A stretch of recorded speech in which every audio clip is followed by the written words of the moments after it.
Comme la LGV, c'est un serpent de mer des transports toulousains. Le RER verra-t-il le jour?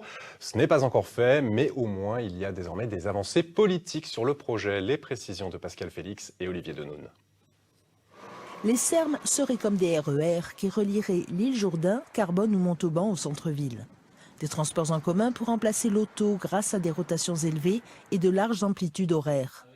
La candidature commune signée, il reste à peaufiner le dossier et à demander des financements à l'État. Ça nécessite tout cela, un gros investissement. Il faut avoir des opérations de signalisation que nous n'avons pas. On a aussi la question d'une électrification et on a aussi le doublement des voies.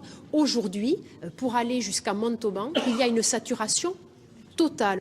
Pour trouver des financements, les élus locaux demandent à l'État le déplafonnement du versement mobilité des entreprises à 2% actuellement.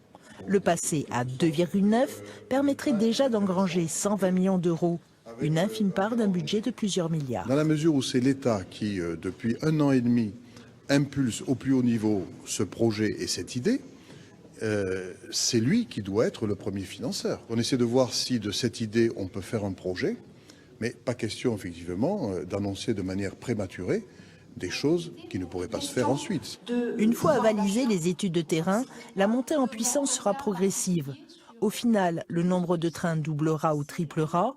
Nous serons alors en 2040, de quoi rendre impatients les usagers actuels. Est-ce que ce RER, on commence à lui donner vie en commençant par optimiser l'existant? Si on fait ça, on peut faire des choses très vite.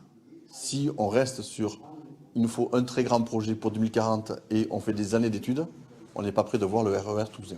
Les élus locaux doivent faire adopter leur feuille de route en mai, puis viendra la très attendue conférence de financement.